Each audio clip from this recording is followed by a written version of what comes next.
Kwa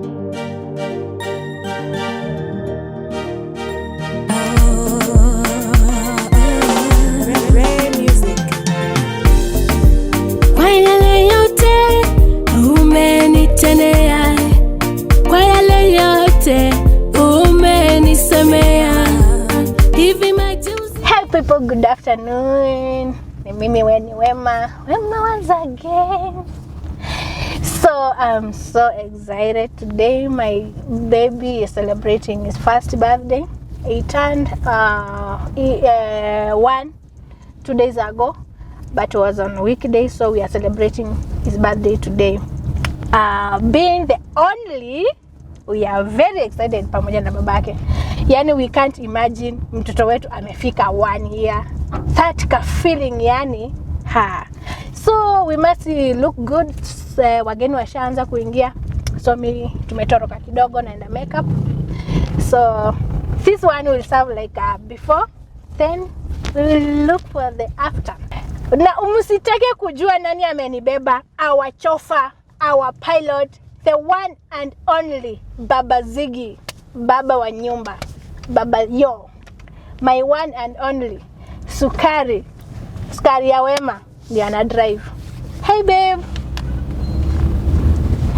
Sasa auonge. Nimesema nimetoa baba nini hiyo. Umetoa baba hiyo? Lakini sio. Wewe ni Mungu, utabaki kuwa Mungu. Wewe ni Mungu. Wewe ni Mungu. Hello. How are you? I'm good, and you? I'm fine. Yeah, nice to see you. Thank you so much. Uko sawa? Yeah, karibu. Guys, tuko kwenye makeup kwa Ella. Here is where nabekiwa. Nitatoka hapa nikiwa. I just don't want to take long, Ella. Don't take my baby is waiting for me. Yeah, I'll take the shortest time possible. Nashukuru sana. Asante kwa kunipokea. Yeah, and happy birthday to your son. Thank you so much. Okay. Shall we? Yeah. Okay. Let's start. Wewe ni wandema tena na rehema. Nilikuwa nimesahau kuambia kuwa my stylist is also around. She is Carol who? Carol Otieno from Trinity Palace. Yeah, from Trinity Palace. Trinity Palace pia iko Utawala on your way to Roy Bypass.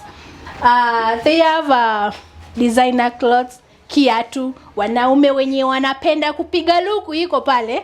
Wanawake Waswahili Wadera iko pale, kama hii pia ni ya kwake. Na vile pia amevaa aliniambia ametoa Trinity pia, and the way she's going to dress me still is from Trinity Palace. Guys, karibuni Trinity Palace, mahali unang'ara unang'arika. Karibuni sana.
Hi guys, here I am all the way from Ella Beauty Salon, looking handsome. I know, hata msiponiambia. I'm always excited. Either it's on a Monday or it's on a Sunday, and it's January or a December. Because one thing, I thank God because I am alive, and for everything I have, nashukuru Mungu sana. Nimetoka makeup, tunaenda kuanzisha event yetu, and today it shall go down. Like it's going to be wow. So ukishaona mambo iko hivi, wajua mbele kuko sawa.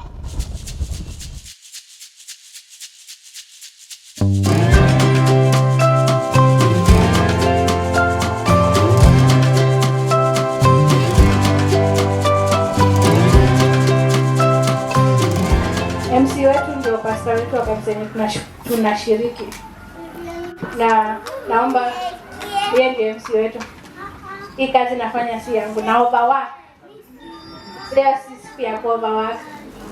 Karibu sana. Bishop. Sitakupea wakati wa kunywa maji. Waambie wanipigie makofi na kuja. Makofi ya adabu. Wapige makofi nzuri. Tunapiga 1 2 3 twende. Tena. Makofi. Bwana Yesu asifiwe sana. Amen. Wamesema mimi ndio MC eh? Mmenipenda? Sawa. Uko sawa? Yes.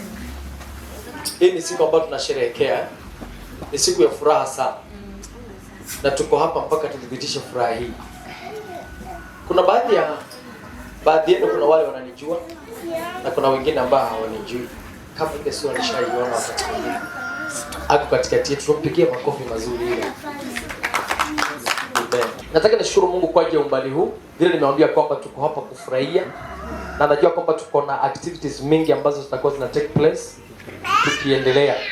Alafu pia nimeambiwa kuna kukula na kukunywa. Nikisema kukunywa, ile kitu utakosa hapa ni bia. Hiyo hautapata. Lakini kukunywa kama soda hiyo utapata. Maana mahali pastor amekanyaga na ni bishop mwenyewe, hapo bia kusema kweli huwezi pata. Ama nawadanganya Baba Sam? Hiyo hakuna. Hiyo hakuna eh? Nilitabiri na mtoto akazaliwa anaitwa Ziggy, lakini mimi kama mtumishi wa Mungu ninajua kwamba mtoto huyu anaitwa Samuel. Nataka nishukuru Mungu ni kwa sababu ya mtoto huyu, mtoto ambaye anapendeza, na mtoto huyu ninajua kwamba ni mtoto ambaye anampendeza Mungu sana, na atakuwa mtumishi wa Mungu. Atakuwa atatumika sana. Kwa hivyo nyinyi mkimlea, mjue kwamba mnalea mtumishi wa Mungu. Mpaka mafuta wa Mungu. Haleluya. Kwa hivyo siku ya leo tumekuja kuunganika, tupeane shukrani zetu kwa Mungu kwa ajili ya mtoto huyu na uzima ambaye amempa na umbali ambao amemfikisha, tukijua kwamba anaenda mbali. Karibishe mtumishi wa Mungu ambaye yuko hapa aje atumalizie vipengele vile ambavyo vimesalia. Akishamaliza nitafunga kwa maombi, na kufunga kwa maombi pia nitashiriki na nyinyi neno tu kidogo. Bwana asifiwe sana. Naitwa Apostle Tony. Leo nashukuru Mungu sana kukutana pamoja kwa hii kusanyiko. Ukienda kule Mombasa huwa wanasema kikao. So katika kikao hiki nashukuru sana. Ni kikao ambacho kijana mmoja amekifanya kikao jinsi vile kilivyo.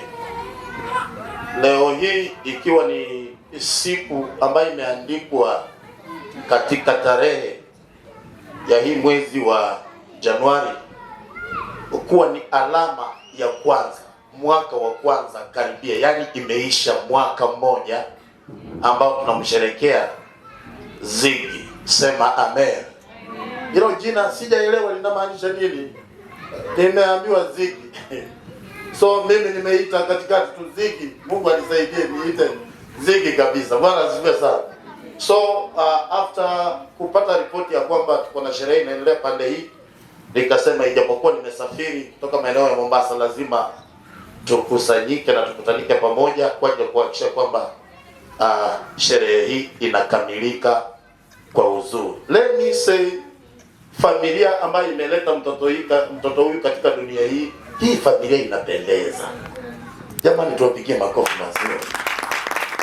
Alafu unajua mtu Mungu umechelewa kidogo. Tulikuja kitambo kidogo, karibia dakika 40 zimepita. Huyu mrembo waliweka muziki hapa kidogo. Mama amefanya hapa kando kando na mbele ya kamera. Ilikuwa iko na vipimo yake. Alikuwa anasherehekea vizuri. I believe she is going to do it again in front of us. Tunaenda hapo. Zilikuwa jameni lazima afanye tena kidogo. Alikuwa hii, sijui ilikuwa gani. Hii ama hii. Alafu tuko ndani alikuwa ameketi hapa. Alikuwa anamchukua video. Mama tuko na wimbo mliweka hapa, sijui ilisema aje. Tuko na kitu ilisema akafanya mikono hivi, akaenda hivi. Nikasema Mungu, mbingu zimefunguka. Mbingu zinafunga masaa kama haya. And I'm very much happy because she did so when the husband was away. But now the husband is in this stage. Watafanya hiyo wakiwa pamoja. Pigia Yesu makofi mazuri. So, let me be frank. Tuko na kitu mmevunja kweli. Na inaitwa laana ya watu ambao wanaitwa tasa. Hiyo laana mmevunja in the community. Amen. Number 2, tuko na majina ambao mlikuwa mmeitwa. Others were advising you otherwise. Tuko na watu ambao kwa ajili ya Ziggy kuingia dunia hii watanyamaza milele. I don't know if I'm speaking to somebody. Look here, tuko na watu watalazimishwa. Wakati ulikuwa unaomba Baba Ziggy, sijui kama ulikuwa unamuita Ziggy kama hajatoka. Lakini Baba Ziggy, ninasikia anakujia pande hii ya kushoto. Nasema hapana, ya kulia. Baba Ziggy alikuwa hapa ama hakukuwepo. Huenda alikuwa ametoroka, lakini ninaamini ile saa yenye ulikuwa unalia. Tuko na watu wengine nao walikuwa wanalia asizae. Huyo mtoto afilie tumboni. Huyo mtoto asionekane dunia hii. Lakini alipoanguka kwa dunia hii, kila wafalme waliokuwa natangaza wakaanza kuanguka wakifa. Ninaomba kama tungali na mmoja mwenye angali hai na agandamie katika jina la Yesu. Sema amen. Amen. Tuseme amen. Amen. So I'm very much sure katika kikao hiki ambacho tumeketi leo sio kikao tena cha kuhuzunika, ni kikao cha kufurahika. Haleluya. Mwangalie mwenzako tabasamu na mwambie jamani, hiki kikao ni cha kufurahika. Mwangalie kwa upole. Mwangalie tu kwa upole, mwangalie kwa uso. Ukiona amekasirika huenda alikuwa katikati ya wale walikuwa naomba mtoto akufia tumboni. Basi mwangalie pole pole. Mwambie hiki kikao ni cha kufurahika. Hello. I want us to write, to make us inaitwa sign writing ama put a signature on this year that if Ziggy ameanza mwaka wa kwanza leo, miaka 100 na mngojea dunia hii. Sijui kama mnanielewa.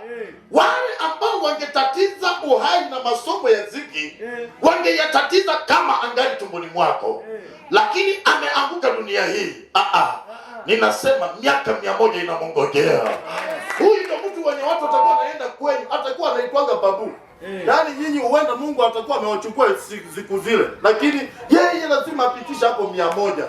Yaani kama Moi kabisa watu walisherehekea kama angali hapo 100, na mimi naomba Mungu asaidie huyu Ziggy. Kitu chochote kinachoitwa magonjwa ya wewe isikanyage kwa huyu mtoto. Magonjwa inayosumbua watoto wangali mwaka 1-2 yasipate nafasi ya kutembelea huyu mtoto. Na Mungu awasaidie hata usiku wa leo. Mungu awasaidie mama Ziggy na baba Ziggy usiku wa leo. Mtafutie Ziggy mwingine usiku wa leo. Mungu awatie nguvu. Ama namna gani? Shida ya watu wa vigelegele na hawajapiga vigelegele. Alafu hizi kama ziko hapa sio za kawaida. Hii maua iko hapa. Itakana tuombe leo Mungu awatie nguvu usiku wa leo. Baba Ziggy, Mungu akutie nguvu katika jina la Yesu. Amina. Haleluya. Tuko pamoja. So I want to go directly. Nashukuru Mungu sana tulikuwa tumeshafanya introduction. Watoto wazuri ambao watoto wameenda. Wameletewa kile kitu cha hapo that is good. So nataka twende moja kwa moja kwa vipengele viwili vitatu. Introduction imeshafanyika. I want to be very much sure everybody who has come in this particular auditorium has a good will of this particular family. Maybe nisome kitu mahali yenye hujaelewa. Wacha nisome kitu. Luke chapter number 2 verses number 4, 6 and 7. This was the first enrollment, and it was made when Quirinius was a governor of Syria. Number 4. And Joseph also went up from Galilee, from the town of Nazareth to Judea, to the town of David, which is called Bethlehem, because he was of the house and of the family of David. Verses number 6. And while they were there, the time came for delivery. Bwana asifiwe sana. Amen. The time came for delivery. That is the only moment in life where a woman is in pain. And always when she wants to deliver, she will never open her eyes. She will close. Kichwa imetoka bado, bado. Ako in pain. And at that particular time, huenda mzee akionekana hapo atalimwa kofi. Ni kwa nini? Kile kinacholetwa dunia hii kiko na uhai. Mimi ninaamini Ziggy amebeba hata kazi yake. Ninaamini gari la Ziggy lilitoka naye tumboni mwa mama yake. Hata kusafiri Ulaya, Ziggy ako na kila kitu. Huenda asikii, lakini naamini roho yake tunaizungumzia. In the mighty name of Jesus. May God confirm this first day to 38 years of Ziggy on this world, to 45 years of Ziggy on this world, to 56 years of Ziggy on this world. Mungu amuletee Daudi amfuate. Na Mungu naomba amuletee tu vijana kwanza wanne. Alafu wasichana waongezeke watatu. Basi.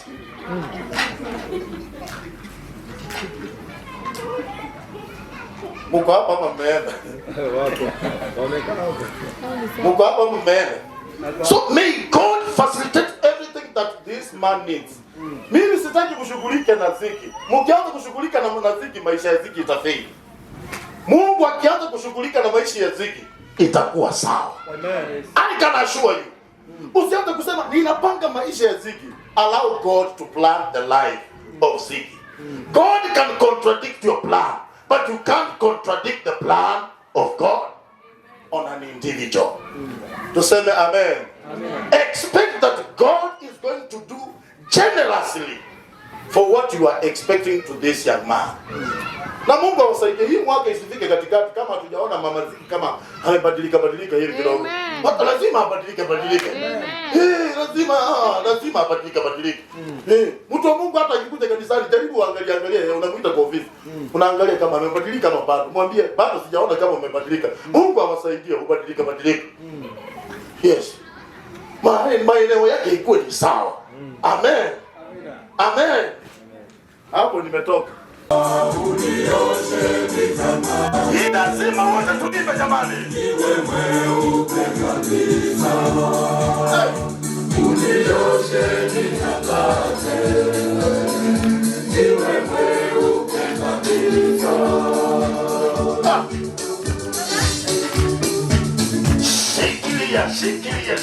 Shikilia. Watoto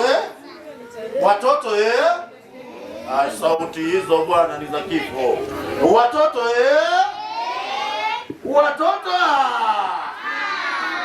watoto tusimame wote sote. Tuje hapa. Na watoto sikilizeni. Before waweke ile muziki, nataka tumuimbie Ziggy happy birthday. Si kweli ya? Nani atatuongoza? Anajua shika mama. Anza. Happy birthday to you. Happy birthday to you. Happy birthday dear Ziggy. Happy birthday to you. How old are you now? How old are you now? Happy birthday, Ziggy. Happy birthday to you. How old are you now? One. How old are you now? One. Happy birthday, dear Ziggy. Lakini sasa mahali penye karibu haribia kidogo ni penye ulisema 4. Sasa nikashangaa. Unaenda aje? Haya. Mama Ziggy dakika moja tu. You speak about Ziggy. Alafu the father. Alafu uturuhusu tuendelee. Aye. Nataka niongelee huyu mtoto kidogo sababu naweza kosa wakati wa kumnenea tena. Yes. Huyu mtoto ni mtoto amebebwa miezi 9 kama watoto wengine. Ni mtoto nimembeba kwa njia ya kama vile watu wengine ubebo, lakini ni mtoto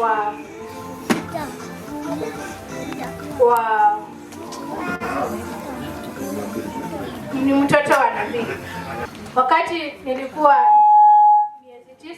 miezi 8, actually miezi 7,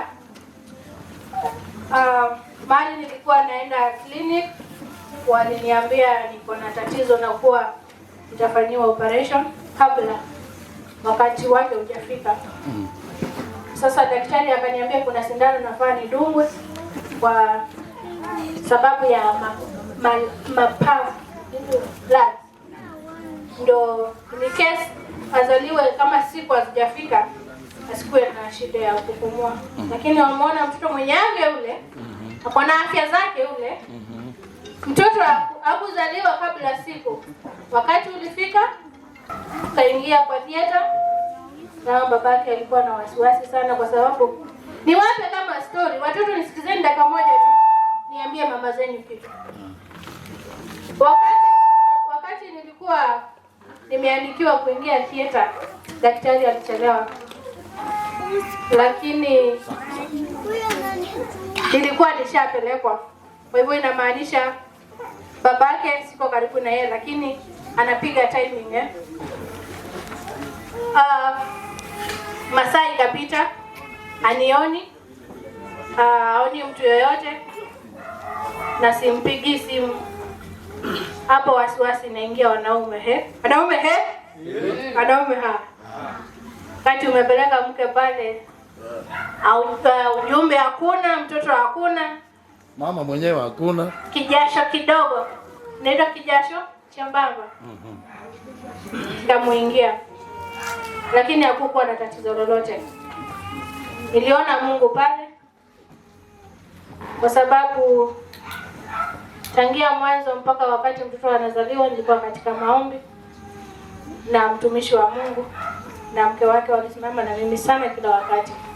Hata mtoto akikiki na nimwambia mke wa Bishop, na hii pande moja ni mchungu, anambia ni kawaida.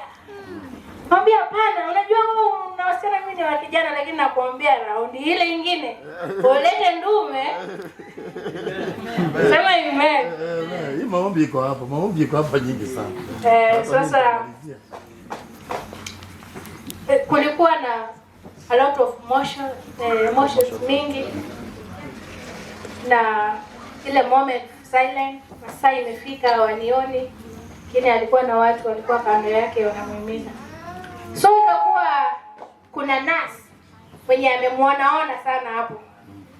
Na sasa mtoto, unajua wale wamepata watoto wengi, so unajua ukiona mtoto mdogo sema watoto wadogo wote ufanana.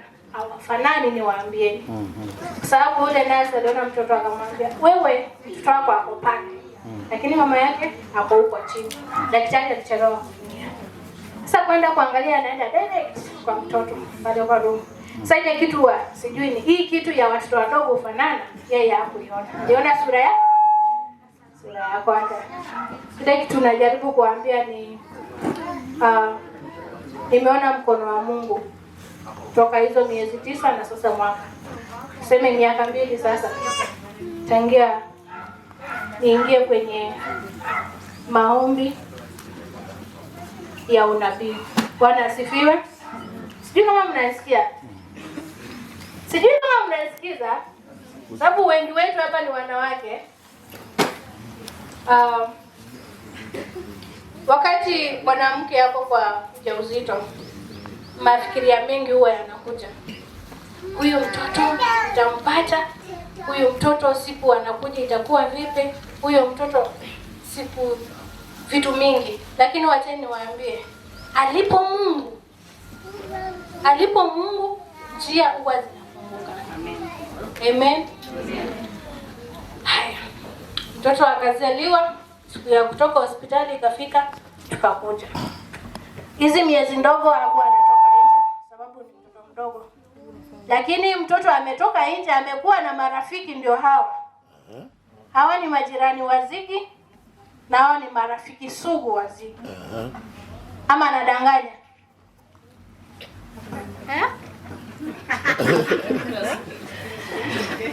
Sawa, tunashukuru sana jirani wetu pia. Hatujaishi hapa sana. Tuko na muda wa miaka 2 hivi. Wametupokea vizuri. Tunashukuru sana wajirani kwa sababu wakati mwingine unapata watu wanakwazana sana unapoishi mahali pamoja, lakini sisi wote I think sisi ndio wageni sana. Hawalitupokea hata wako hapa. Tunashukuru sana. Safari ya Ziggy nikianza kuongea sasa hivi sitamaliza. Hii keki watu watashiba kabla waikate. So tukate keki nitamalizia baadaye. Nashukuru sana. Ziggy huyu ni mtoto alikuja tu bila Mungu aliamua. Nimetafuta sana. Sana. Ndio. Yes. Pastor na story lakini tulitafuta sana. Yes. Si Mungu akakubali na ndio naona. Yes. So tulienda kanisa. Yes. Tuliambiliwa na my brother ambaye anaishi Kawangware. Yes. Ananiambia kuna pastor Kawangware ukifika tu ndio hivyo. Nikamwambia wapi? Nimeambiwa kuna pastor Kawangware. Twende tu. Ndio hiyo sasa. That's good. Kaenda na hivyo tu. Ikakuwa hivyo. Amen. So huyu mtoto watu sawa. Kuna kafurani niletea. God bless you. Ndio maana tunajaribu, tunaomba tu Mungu akaiboa. Amen. Hizo blessings zake pia kuja nazo tugawia na sisi. Amen. Asante. Amen. Tupigie baba Ziggy makofi mazuri. Unajua kuna kitu ameongea imeniingia sana. Anasema hivi, mavijana msikie. Anasema tulitafuta sana. Basi. Mungu awasaidie pia usiku wa leo. Neema hiyo iongezeke ya kutafuta. Hallelujah. Tuseme amen. Situwaruhusu wakati hii keki jameni, si kweli Alafu sasa ndio tutaingia kwa level ya chakula, alafu tukuje kwa level ya zawadi. Tafadhali mtaturuhusu tufanye hivyo.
And they fell down and worshipped him. Then they opened their treasures bags. Hello? They opened their treasures bags. Wakakuja na uvumba, udi na manemane. Mwangalie mwenzako mwambie walikuja na uvumba. Alikuja na uvumba. Hata kama tunakula, haya kila mmoja kusanya chakula cha mwenye ameketi nao, ukiona hasemi na mimi akunyang'anya chapati. Haya sikiliza. Kila mmoja ambie mwenzako walikuja na uvumba. Walikuja na udi. Na kisha na manemane. Sawa sawa? Ina maana walipokuja kumuona yule mtoto aliyekuwa amekwisha kuzaliwa, hawakutembea mikono mitupu. Ina maana it is gift time. Are we together? Yes. Are we together? Yes. Any person who is visiting anybody in the name of they are celebrating their birthday, you need to work with something. Na kama tuko na mtu huja tembea na kitu hapa jirani yako saa hii, maana yake tutasimamisha kila mmoja. Wanielewa au nielewi? Haya. Hii inaitwa swing. Sijui ni swing inaitwa aje ile unafanya hii. Baby swing. Sasa alafu hii ni swimming pool. Inakuwa inflated, alafu unaweka maji, alafu kanajibamba hapo. Hii ni swimming pool.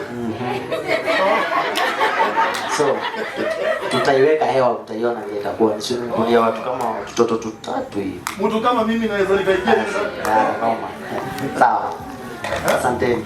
Yes. Na hii ni ya kitambo, hii si ya leo. Hii si ya saa hii. Hii inafanyaje kazi? Watoto wanataka kuelewa tu. Hii ni kagari tu, kazi tu kuendesha na remote. Ni mtu anaweza kama mimi naweza nikaingia ndani alafu ikaenda. Tutauza. Asante. Karibu. Asante.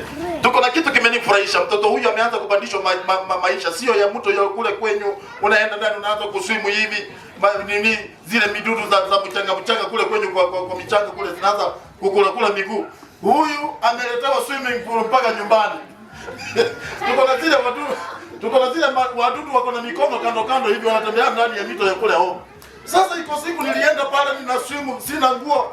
Tuko na mahali iliniuma ile kitu. Iliniuma ile fulani. Nikakataa siendi kuogelea tena kwa ile mito. Mawimbi yakinipiga, nguvu zake ndizo nanga. Njia yangu iwe ndefu, yeye hunipa wokovu. Mawimbi yakinipiga, nguvu zake ndizo nanga. Kwake Yesu nasimama. Ndiye mwamba ni salama.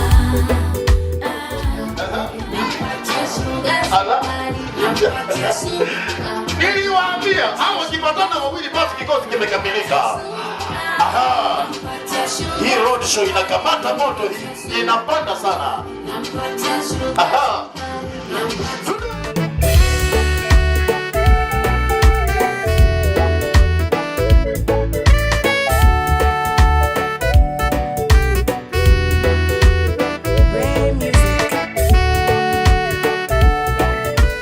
Ninafurahia kujuana nanyi siku ya leo. Hakika ni furaha na najua ni mwanzo, tutazidi kuonana zaidi. Sasa hivi naenda kuwakaribisha mume wangu ambaye ni Bishop akaribie ili aweze kumalizisha kipindi cha siku ya leo. Bila kupoteza muda, ningependa tusome neno alafu kisha nifunge kwa maombi na tuende nyumbani. Itakuwa sawa? In the book of 1 Samuel chapter 1,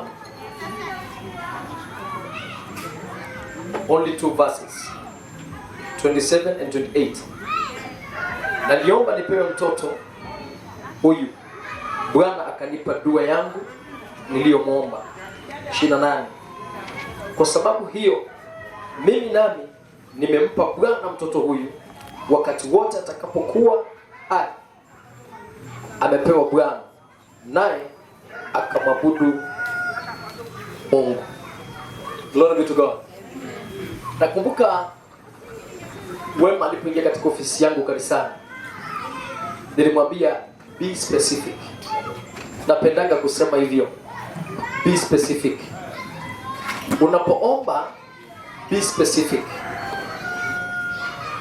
Uwe unaomba ni kwa ajili ya promotion, unaomba ni kwa ajili ya mtoto, unaomba ni kwa ajili ya kazi. Wakati mwingine specify ni kazi ya aina gani. Unapoomba ni kwa ajili ya mshahara, Mungu, may you increase my salary. Be specific. Glory be to God. Kwa hivyo alipoingia kwenye ofisi yangu ya kiunabii, nikamwambia be specific. Unataka mtoto wa aina gani? Akaniambia nataka mtoto wa kiume. Nikamwambia kuanzia leo majina yako yamebadilika, utaitwa Mama Samuel. Glory be to God. When you are specific, God will give you the need of your heart. when you are specific. Yule ambaye tumesoma jioni ya leo anaitwa Hana. Hana alimngojea Mungu kwa aibu, kwa kuchekwa, kudunishwa, kuongelewa vibaya, lakini Bible inasema kwamba hakuchoka kumtumainia Mungu. Kila wakati alikuwa ananyenyekea mbele ya madhabahu, miguuni pa kuhani, akilia ni kwa ajili ya hitaji la moyo wake. And she was specific. Maombi yake yalikuwa ni kwamba Mungu, ninajua kitu kimoja. Wewe unataka nabii na mimi nataka mtoto wa kiume. Give me a son, I give you a prophet. Every time when you pray to God, kupewa kitu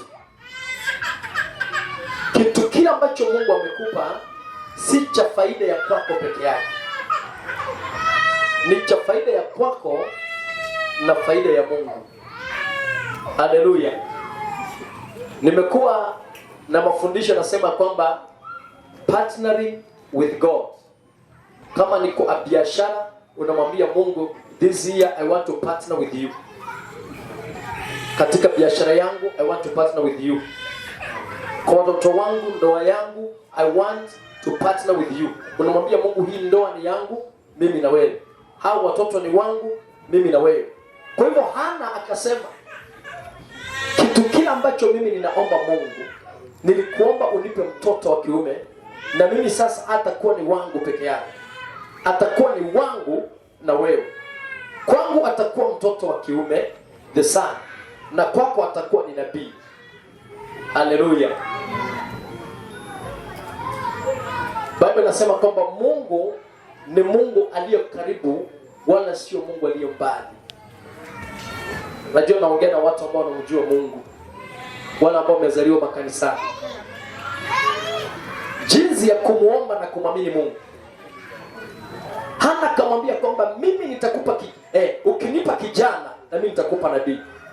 Akaanza kupatana na Mungu kwa ajili ya mtoto huyu.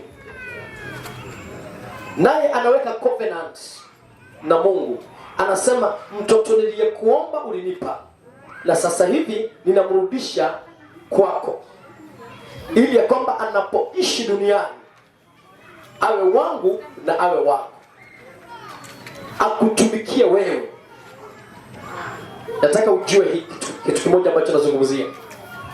Ukitaka kumpa shetani ruhusa katika maisha ya mtoto wako, ni wakati hautaki mtoto huyo awe wako na awe wa Mungu. Ukitaka kumaliza mtoto wako katika maisha, ni mtoto wako huyo umweke mbele na Mungu awe nyuma. Biblia inasema kwamba hakuna atakayepata kitu chochote kisichotoka kwa Mungu. Tunapoomba Mungu anatupa, maana kama si Mungu hatuna chochote. Kwa hivyo Hana alijua kama sio Mungu kumpea hawezi pata. Watoto wale ambao uko nayo, wewe ni mzazi ambao uko hapa, nataka uelewe kitu kimoja. Ni zawadi kwako, ni baraka kwako, lakini ni faida kwa Mungu. Haleluya. Amen. Ukisoma the book of Proverbs 22, Bible inasema kwamba nawe mlee mtoto huyo kwa njia inayompasa, ili ya kwamba atakapokuwa mzee, njia utakayomlea hata iacha, atatembea kwa njia hiyo akimpendeza Mungu. Last Sunday nilikuwa na topic inasema kwamba mtoto yule ambaye uko na yeye wa mwezi mmoja ni mume wa mtu, akiwa mwanaume ama wa kiume. Akiwa wa kike, nataka uelewe ni mke wa mtu. Hata kama unasema mami, daddy, shosho, nani, lakini ujue ni jukumu lako kulelea mtu mume wake vizuri. Wewe unasikia hivi? Na wewe ambaye uko na msichana, ni jukumu lako kulelea mtu mke wake vizuri, kwa maadili mazuri. Kwa hivyo Hana alichukua jukumu la kumlea mtoto kama mzazi, kama mama, huku akijua kwamba huyu ni nabii wa Mungu, nabii wa Mungu. Naye akaweka covenant na Mungu ya kwamba na mtoto huyu atakapokuwa akiishi, naye ataishi kumpendeza Mungu. Kama kuna kitu kizuri ambacho kinaweza kumpa mzazi siku nyingi duniani za furaha, ni wakati umemzaa mtoto. Tukisherehekea vile tunasherehekea hivi, na uwe unamfundisha maadili ya Kikristo, uwe unamfundisha njia za Mungu. Kama wewe ni mzazi, unapigiwa police station, unapigiwa sijui wapi, unapigiwa sijui wapi, utapata amani kweli? Huwezi pata amani. Lakini hiyo huja wakati gani? Hiyo huja wakati mtu amesahau mafundisho haya ya kwamba mfundishe mtoto wako njia impasayo. Atakapokuwa mzee hataiacha, atatembea juu ya njia hiyo. Mungu awabariki sana. And may the grace of our Lord Jesus Christ and the love of God and the fellowship of the Holy Spirit be with us now and forevermore. Amen. Amen.